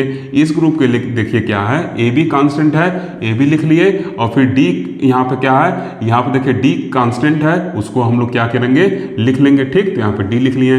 इस वाले ग्रुप के लिए देखिए क्या हम लोग का, ए कांस्टेंट है, ए लिख लिए, और सी डी कांस्टेंट उसको लिख लिए। तो ऐसे ग्रुपिंग करने पर क्या हो रहा है, इतना बड़ा हम लोग को एक्सप्रेशन मिल रहा है, ठीक। लेकिन अगर हम लोग रिडंडेंट ग्रुप पे ध्यान न दें, जैसे मान लीजिए एक ग्रुप हम लोग ऐसे बना लें और एक ग्रुप ऐसे बना लें, ठीक। एक ग्रुप ऐसे बना लिए, एक ग्रुप ऐसे बना लिए, तो हर एक वन क्या है, ग्रुपिंग में इन्वॉल्व हो गया, ठीक। तो अब हम लोग को क्या होगा, जो एक्सप्रेशन होगा वो कुछ ऐसा मिलेगा, ठीक। अब देखिए इसके लिए क्या हो जाएगा, सी बार डी कांस्टेंट है उसको लिखे, और बी कांस्टेंट है उसको लिख लिए, ठीक। बी को इधर लेफ्ट हैंड साइड लिखेंगे क्योंकि एमएसबी बीट होता है ना। अब देखिए इधर क्या किए, यहाँ पर क्या हम लोग का, ऐसे जब ग्रुपिंग किए तो सी डी कांस्टेंट है उसको लिख लिए, और यहाँ पे फिर क्या है, ए कांस्टेंट है उसको लिख लिए, ठीक। अगर हम लोग ग्रुपिंग ऐसे किए रहते, जैसे यहाँ पे किए हैं, ऐसे यहाँ पे ग्रुपिंग कैसे किए थे, पहले हम लोग इसको ग्रुपिंग कर लिए थे, इसको ग्रुपिंग कर लिए थे, फिर ऐसे ग्रुपिंग कर लिए थे, अब फिर 1 बचा तो हम लोग सोचे इसको ऐसे ग्रुपिंग कर लें। तो इस तरीके ग्रुपिंग करने का नुकसान क्या हुआ था, उसको आप यहाँ पे देख लिए, ठीक। तो इस वजह से हम लोग को ग्रुपिंग करते टाइम ध्यान देना है कि ओवरलैपिंग क्या हो, कम से कम हो, तो हम लोग के लिए बेनिफिशियल होगा, ठीक। अब ये इसका दोनों वन जो है ओवरलैप कर रहा था किसी न किसी ग्रुप से, तो ऐसे ग्रुप को हम लोग क्या करते हैं, रिडंडेंट ग्रुप करते हैं। और रिडंडेंट ग्रुप का ये नुकसान है कि एक्सप्रेशन आपका ग्रेटेस्ट सिंप्लीफिकेशन फॉर्म में नहीं जा पाता, ठीक। तो इस वजह से ऐसा ग्रुपिंग पे हम लोग को ध्यान देना है, ठीक। अब देखिए पीछे मैं बता रहा था कि हम लोग ऐसे डायगोनली भी क्या करेंगे, ग्रुपिंग नहीं करेंगे, ठीक। क्यों डायगोनली ग्रुपिंग नहीं करेंगे, क्योंकि इस चीज़ को देखिए, डायगोनली ग्रुपिंग करेंगे तो इसके करस्पॉन्डिंग एक बिट नहीं, एक से ज़्यादा बिट का चेंजेस मिलेगा। जैसे इसके लिए बाइनरी वैल्यू क्या होगा, अगर इसको आप लिखना चाहें तो ए बार मतलब क्या 0, बी मतलब क्या 1, ठीक। क्लियर। और यहाँ पे देखिए इसका वैल्यू क्या है, इसका वैल्यू क्या है सी बार मतलब क्या है 0 और डी बार मतलब 1। इसके लिए देखिए इसका क्या वैल्यू होगा ए बी मतलब क्या होगा 1 1 और इसके करस्पॉन्डिंग देखिए वैल्यू क्या होगा सी डी मतलब क्या है 1 1। ठीक, अब देखिए इसमें और इसमें इसका वैल्यू क्या है ये है और इसका वैल्यू क्या है ये है। देखिए इसमें एक से ज़्यादा बिट का चेंज है कि नहीं, ये तो 1 है, ये 0 1 हो गया है, ये तो 1 है लेकिन ये 0 क्या है 1 हो गया। ठीक, तो 2 बिट का चेंज आ जाता है। इस वजह से डायगोनली हम ग्रुपिंग नहीं करते हैं, हम लोग डायगोनली ग्रुपिंग नहीं करते हैं, बस एडजेसेंट ग्रुप बनाते हैं। क्लियर, तो ये चीज़ आपको ध्यान देना है। अब मैं आगे कुछ और एग्जांपल ले चलूँगा जिससे आपकी चीज़ों को वेरीफाई करूँगा। ठीक, अब देखिए एक चीज़ और देखिए, ये सब तो समझ गया ना।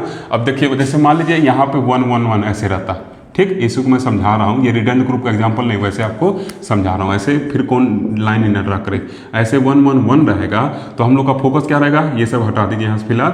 ऐसे हम लोग का फोकस क्या रहेगा कि सबसे बड़ा से बड़ा ग्रुप बनाया जाए। ठीक, तो देखिए ये क्या है 4 1 नीचे है 4 1 ऊपर है, तो ऐसे क्या करेंगे एक ऑक्टेट हम लोग बना देंगे। ठीक, ये इसका क्या होता है एडजेसेंट होता है। आप बाइनरी नंबर चेक करिएगा, इसमें इसमें इसमें इसमें इसमें इसमें इसमें इसमें एक एक बिट का अंतर आएगा। ठीक, तो डायरेक्ट हम लोग क्या करते हैं ऐसे बना लेते हैं ऑक्टेट। ओके, तो इस चीज़ से फोकस करना। अगर मान लीजिए 4 ऐसे लगातार 1 है, 4 ऐसे लगातार 1 है, ऐसे क्या करते हैं ऑक्टेट बना देते हैं। ठीक, सबसे बड़े पहले हम लोग क्या करते हैं सबसे बड़े ग्रुप पे फोकस करते हैं। ठीक, अगर सबसे बड़े ग्रुप पे आप फोकस नहीं करेंगे तो उसके ग्रेटेस्ट सिंप्लीफिकेशन फॉर्म में नहीं जा पाएंगे। क्लियर ना, तो ये चीज़ हम लोग को ध्यान देना है और साथ ही साथ इन सब चीज़ों पर ध्यान देना है कि हम लोग का रिटर्न ग्रुप ना उसमें आए।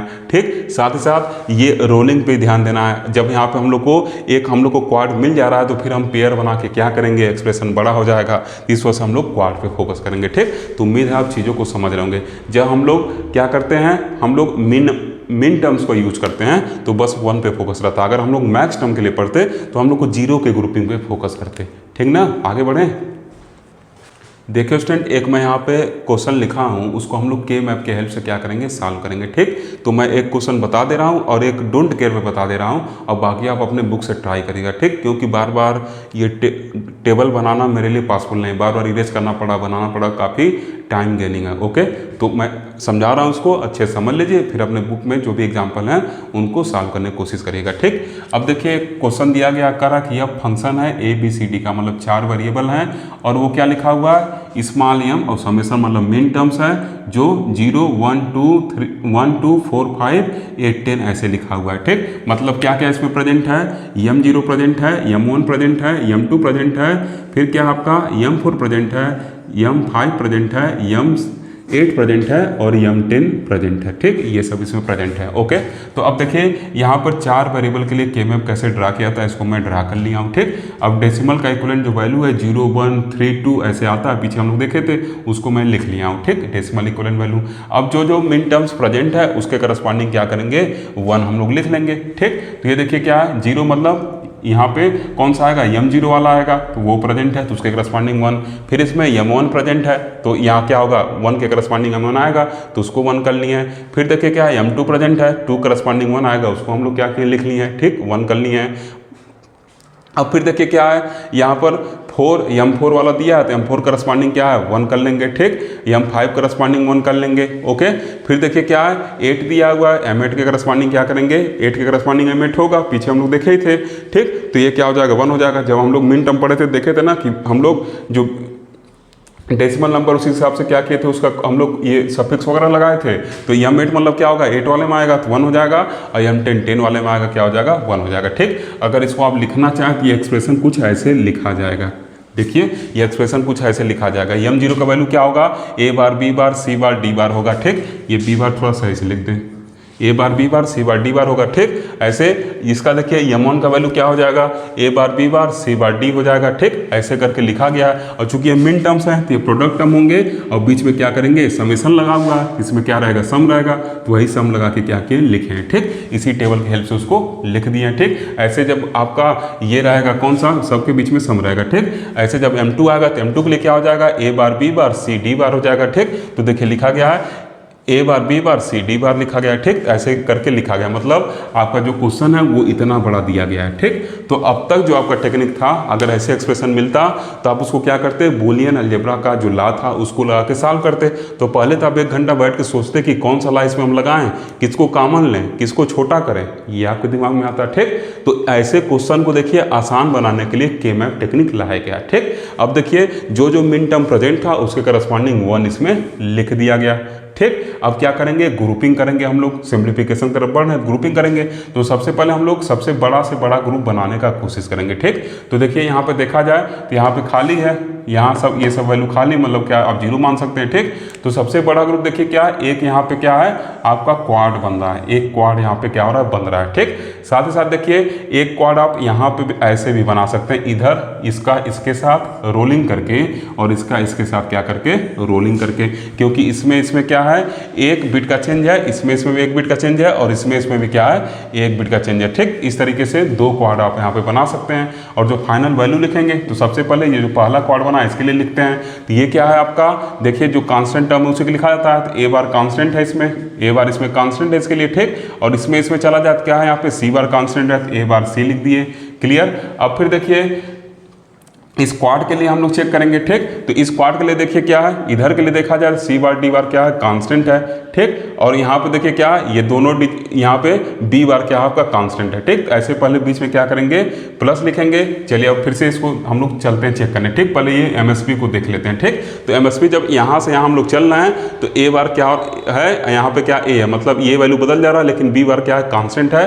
तो बी बार को हम लोग क्या किए, लिख लिए, ठीक। अब इस पे चलते हैं, चेक कर लेते हैं, ऐसे चेक कर लेते हैं, ठीक। तो इन चारों के लिए देखिए यहाँ सी बार डी बार है, यहाँ सी डी बार है, मतलब यहाँ पे आपका सी जो है उसमें चेंजेज है लेकिन डी में चेंज नहीं है। तो इसको क्या करेंगे, बी बार डी बार लिख लेंगे, ठीक। एक बार इसका आप जल्दी से स्क्रीनशॉट ले लीजिए और मैं एक बार इसके आंसर को भी चेक कर लेता हूँ, वेरीफाई कर लेता हूँ। ओके, आंसर इसका सही है, ठीक। आंसर क्या है इसका, सही है। देखिए अब क्या हो गया, इस के मैप के हेल्प से देखिए क्या हो गया, इतना बड़ा दिया गया एक्सप्रेशन क्या हो गया, तुरंत हम लोग का रिड्यूस होकर क्या हो गया, ए बार सी बार और बी बार डी बार क्या हो गया, मिल गया, क्लियर। तो ये के मैप का फायदा है, इतना बड़ा दिया गया एक्सप्रेशन तुरंत हम लोग के मैप के हेल्प से इतने छोटे फॉर्म में क्या किए, लिख लिए। और ये उसका ग्रेटेस्ट सिंप्लीफिकेशन फॉर्म है ये, ठीक। ये सबसे छोटा छोटा क्या है, सिंप्लीफिकेशन फॉर्म उसका है, ओके। तो ये के मैप का फायदा है। अगर आप बूलियन अलजेब्रा लगाते तभी आधा घंटा इसमें उलझे रहते कि कैसे हम आगे कौन सा ला यूज करें, लेकिन के मैप देखिए कितना अच्छा टेक्निक हम लोग को दे दिया दिए गए एक्सप्रेशन को सिंप्लीफाई करने का, ओके। अब देखिए अगर मान लीजिए कोई अगर इसमें कह देता कि M6 आपका क्या है, ऐसे चलिए ऐसे कह देता कि आपका जो M15 कह देता कि आन है, कह देता कि M15 भी इसमें क्या है, प्रेजेंट है।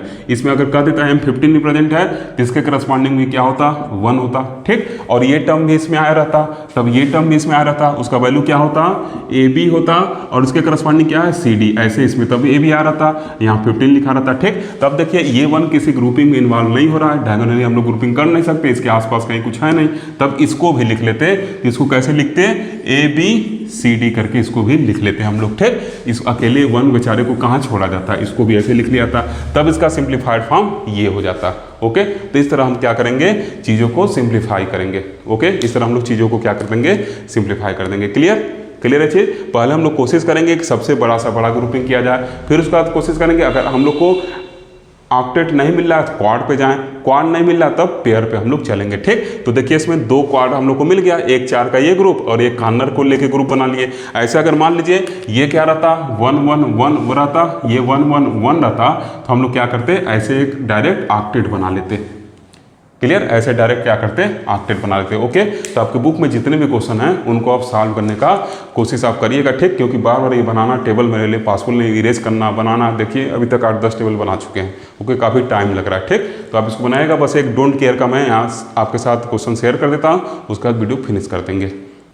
देखिए स्टूडेंट, अब हम लोग क्या करेंगे, अब हम लोग डोंट केयर कंडीशन को समझेंगे और उसके भी यहाँ पर के मैप को पढ़ेंगे। ओके, तो देखिए यहाँ क्या लिखे हैं, डोंट केयर कंडीशन, और इसी को क्या कहते हैं, इनकम्प्लीटली स्पेसिफाइड फंक्शन। उसी को हम लोग इनकम्प्लीटली स्पेसिफाइड फंक्शन कहते हैं। ठीक, तो देखिए कभी कभी क्या होता है, 2 के पावर n इनपुट कॉम्बिनेशन से कुछ ऐसे इनपुट कॉम्बिनेशन होते हैं जो हम लोग को कभी मिलते नहीं है। ठीक, मतलब वो आकर नहीं होते। जैसे आप याद करिए BCD कोड जब हम लोग पढ़े थे, तो BCD कोड में हम लोग क्या देखे थे कि 10 से लेके 15 तक के नंबर हम लोग के लिए क्या थे, वहाँ पे डोंट केयर जैसे थे, इनसे हम लोग को कोई लेना देना नहीं था। हम लोग 0 से 9 तक के कोड को क्या करते थे, लिखते थे। ठीक, ये 10 से 15 तक को हम लोग केयर नहीं किए थे वहाँ पे। ठीक, तो वही लिखा गया है कि कुछ इनपुट कॉम्बिनेशन ऐसे होते हैं जो कभी क्या होते हैं, आकर नहीं होते हैं। ठीक, तो उनके करस्पॉन्डिंग जो आउटपुट होता है उसको हम लोग लो या हाई कुछ भी मान सकते हैं। ठीक, फॉर एग्जाम्पल देखिए मैं यहाँ 3 इनपुट का क्या किया हूँ, एक कॉम्बिनेशन लिया हूँ और उसके करस्पॉन्डिंग क्या दिया हूँ, आउटपुट दिखाया हूँ। ठीक, तो अब देखिए जिस इनपुट करस्पॉन्डिंग हम लोग को 0 या 1 मिला उसको हम लोग क्या कहेंगे, स्पेसिफाइड फंक्शन कहेंगे, उसको कंप्लीटली स्पेसिफाइड फंक्शन कहेंगे। जैसे यहाँ तक के जो फंक्शन है उसमें क्या उसके करस्पॉन्डिंग 0 या 1 मिला है, तो ये सब क्या होंगे, हम लोग के कंप्लीटली स्पेसिफाइड फंक्शन होंगे। ठीक, लेकिन कुछ ऐसे इनपुट कॉम्बिनेशन है जो कभी आकर नहीं होते हैं, तो उसके करस्पॉन्डिंग जो मिला गया आउटपुट है उसको हम लोग यक्स से डिनोट किए। ठीक, इसी को डोंट केयर आउटपुट कहते हैं। ठीक, डोंट केयर आउटपुट को हम लोग यक्स से, डी से, चाहे फाई से क्या करते हैं, रिप्रेजेंट करते हैं। ठीक, अब ये जिस इनपुट के करस्पॉन्डिंग मिला हुआ है उसको हम लोग डोंट केयर कंडीशन कहते हैं। बात समझ में आया? क्या बताया कि कभी कभी क्या होता है, 2 के पावर n इनपुट कॉम्बिनेशन में से कुछ ऐसे कॉम्बिनेशन होते हैं जो हम लोग को नहीं मिलते हैं। ठीक, तो उनके करस्पॉन्डिंग जो आउटपुट होता है उसको हम लोग यक्स डी या फाई से लिखते हैं, उसको हम लोग डोंट केयर आउटपुट कहते हैं और इसी को इनकम्प्लीटली स्पेसिफाइड फंक्शन कहते हैं। ठीक, देखिए हम नाम भी लिखे हैं और ये जिसके करस्पॉन्डिंग मिलता है उसी को डोंट केयर कंडीशन कहते हैं। आगे क्लास में जब जाएंगे आप लोग तो आपको ये सब डिटेल में पढ़ना है। ठीक, क्लियर? तो ये ऐसा कुछ कंडीशन हम लोग मिलता है। जैसे इसका एक एग्जांपल मैं बता दिया, BCD कोड आप जाकर देखिएगा, वहाँ हम लोग 10 से 15 तक के कोड को क्या किए थे, नहीं लिखे थे। ठीक, तो उसको आप as a don't care condition वाला ट्रीट कर सकते हैं। क्लियर? सिंपली इसको डेली लाइफ से भी रिलेट कर सकते हैं। जैसे मान लीजिए अंपायर प्रेजेंट टाइम में IPL चल रहा है, ठीक, अंपायर मान लीजिए वाइड गया तो ऐसे किया हाथ, तो हाथ के सिग्नल से आप समझ गए कि बस बॉल जो था वो वाइड चला गया है। क्लियर? अब उसके पैर का क्या कंडीशन है, पैर वो एक पैर पे खड़ा होकर वाइड दे रहा है या दोनों पैर पे या पैर टेढ़ा करके, उससे आपको कोई लेना देना नहीं, आपको तो हाथ से बस समझ गए कि वाइड चला गया। ठीक, तो उसका पैर उस टाइम क्या है, वो डोंट केयर कंडीशन, उससे आपको कोई लेना देना नहीं। ठीक, ऐसे 6 गया, ऐसे हाथ कर दिया तो हाथ ऊपर दोनों हो गया तो आप समझ गए कि 6 चला गया, तो हाथ के सिग्नल ही आपके लिए केयर कंडीशन में, एक पैर पे खड़ा होकर 6 दे रहा है कि 2 पैर पे खड़ा होकर 6 दे रहा है, उससे आपको कोई लेना देना नहीं है। ठीक, तो वो डोंट केयर कंडीशन है। ओके, तो इस डेली लाइफ से ऐसे अंपायर वाले एग्जाम्पल से आप इसको बस समझ लीजिए, वही आपके लिए सफिशिएंट है। ओके, इतना चीज क्लियर? ठीक, अब डोंट केयर को हम लोग ऐसे कुछ करके लिखते हैं। ठीक, अब देखिए क्वेश्चन दिया गया है डोंट केयर पे, क्या लिखा गया है, f जो है 4 फंक्शन का वेरिएबल है जिसका वैल्यू ये दिया गया है, मिन टर्म्स है और प्लस d करके ये दिया गया है। d किसके लिए, डोंट केयर के लिए। डोंट केयर में क्या है, 0 to 5, ये क्या है 0 to 5 लिखा हुआ है। ठीक, एक बार क्वेश्चन में, ठीक है क्वेश्चन सही है। ओके, ये क्या है 0 to 5 है। ओके, अब देखिए हम क्या किए हैं, 4 वेरिएबल के लिए के मैप बना लिए हैं। अब जो जो यहाँ पे दिया गया है सबके करस्पॉन्डिंग मिन टर्म करस्पॉन्डिंग 1 1 लिख दिए। ठीक, तो देखिए 1 यम यहाँ 1 है तो इसका मतलब M1 वाला ऑन है। ठीक, तो ऐसे देखिए 1 वाले का ऑन कर दिए, 3 वाला ऑन है उसको ऑन कर दिए, 7 वाला ऑन है उसको ऑन कर दिए, 11 वाला ऑन है उसको ऑन कर दिए, 15 वाला ऑन है उसको ऑन कर दिए। डोंट केयर किसके करस्पॉन्डिंग है, M0 के, M2 के, M5 के। ठीक, तो देखिए यहाँ पे क्या किए, यक्स बना दिए। ठीक, M0 पे, M2 पे, M5 पे क्या किए, यक्स बना दिए। ओके, अब देखिए हम लोग क्या करेंगे, ग्रुपिंग पे ध्यान देंगे। ठीक, तो अब हम लोग बड़ा से बड़ा ग्रुप बनाने का कोशिश करेंगे। ठीक, तो देखिए इसमें क्या किए, एक ग्रुप ऐसे बना लिए, एक ग्रुप हम लोग का ऐसे हो गया। ठीक, फिर एक ग्रुप ऐसे हम लोग का हो गया, 2 क्वाड बन गया और एक क्वाड हम लोग का ऐसे बन गया। ठीक, उसी को देखिए क्या किए, लिख दिए हैं। देखिए अब ये रिजल्ट आया कैसे है इसका हम लोग बात कर लेते हैं। ठीक, तो उसके पहले देखिए एक थोड़ा सा यहाँ पे मिस्टेक है, यहाँ A बार B होगा। ओके, तो इसको आप सही कर लीजिएगा। ठीक, अब चलिए ग्रुपिंग पे चलते हैं। अब देखिए अगर इस ग्रुप को हम लोग पकड़ें तो इस पर देखिए क्या है, CD आपका क्या है, कांस्टेंट है, तो CD देखिए यहाँ पे क्या किए हैं, लिख दिए हैं। क्लियर? अब देखिए फिर क्या है, इस ग्रुप पे आते हैं, तो इस ग्रुप पे देखिए आपका क्या है, A बार कांस्टेंट है तो A बार हम लोग नोट कर लिए। ठीक, ठीक। अब ऐसे इधर चल रहे हैं तो डी कांस्टेंट है, डी को नोट कर लिए, तो इसके करस्पॉन्डिंग देखिए क्या है, ये वाला टर्म लिखा गया है। ओके, अब देखिए फिर इस पे आते हैं, इस वाले ग्रुपिंग पे। इस पे देखिए क्या है, ए बार बी बार आपका कांस्टेंट है, उसी को देखिए क्या किए हैं, यहाँ पर लिख लिए हैं ए बार बी बार। ठीक, तो इस तरीके से सिंप्लीफाई कर लिए। ठीक, अब देखिए डोंट केयर कंडीशन का फायदा क्या हुआ है। डोंट केयर कंडीशन का फायदा यह है कि हम लोग बड़ा से बड़ा ग्रुप क्या कर ले रहे हैं, बना ले रहे हैं। ठीक, क्योंकि जो डोंट केयर वाला है उसको हम लोग अपने इच्छानुसार 0 या 1 मान सकते हैं। ठीक, तो यहाँ पे देखिए ये लिखा हुआ था, तो हम लोग को एक क्वाड बनाना था, तो इस x को हम लोग एज ए 1 ट्रीट कर लिए, जिससे हम लोग का एक क्वाड बन गया। अब फिर देखिए यहाँ 2x लिखा हुआ था। ठीक, अगर ये x नहीं लिखा रहता यहाँ पे तो हमको एक पेयर बनता है ये वाला, लेकिन यहाँ दोनों x लिखने का फायदा क्या हुआ है कि इसको हम लोग अपने रिक्वायरमेंट के हिसाब से इसको 1 मान लिए, तो इससे एक क्वाड हम लोग का यहाँ पर बन गया। ठीक, तो क्या है, हम लोग किस पे ध्यान देंगे, बड़े से बड़े पेयरिंग पे ध्यान देते हैं। ठीक, देखिए बड़ा से बड़ा पेयरिंग का फायदा क्या होता है, अगर हम लोग एक ऑक्टेट बना रहे हैं तो 3 वेरिएबल को क्या करता है, एलिमिनेट करता है। ओके, अगर हम लोग एक क्वाड बना रहे हैं तो वो 2 वेरिएबल को एलिमिनेट करता है, और अगर हम लोग एक पेयर बना रहे हैं तो बस एक ही वेरिएबल को एलिमिनेट करता है। ठीक, तो सबसे ज़्यादा सिंप्लीफिकेशन कब होगा, जब हम लोग ऑक्टेट पे फोकस करेंगे। अगर ऑक्टेट नहीं मिल रहा है तो हम लोग क्वाड पे फोकस करेंगे, तो 2 वेरिएबल हम लोग का एलिमिनेट होगा, तो उससे एक्सप्रेशन हम लोग का ग्रेटेस्ट सिंप्लीफिकेशन फॉर्म में मिलने लगेगा। ठीक, तो ये देखिए यहाँ पर डोंट केयर का ये फायदा हम लोग को मिला कि अगर नहीं रहता तो ये पेयर होता तो एक ही वेरिएबल हम लोग क्या करते, वहाँ से एलिमिनेट कर पाते हैं, लेकिन डोंट केयर लगाने से एक क्वाड बन गया, तो अब 2 वेरिएबल एलिमिनेट कर लेंगे तो हम लोग का एक्सप्रेशन क्या होगा, और छोटा हो जाएगा। ठीक, तो ये सब क्या है, फायदा है इस डोंट केयर को यूज करने का। ठीक, तो उम्मीद है कि आपको अच्छे से समझ में आया होगा। अब जितने भी क्वेश्चन आपके बुक में है उसको सॉल्व करिएगा।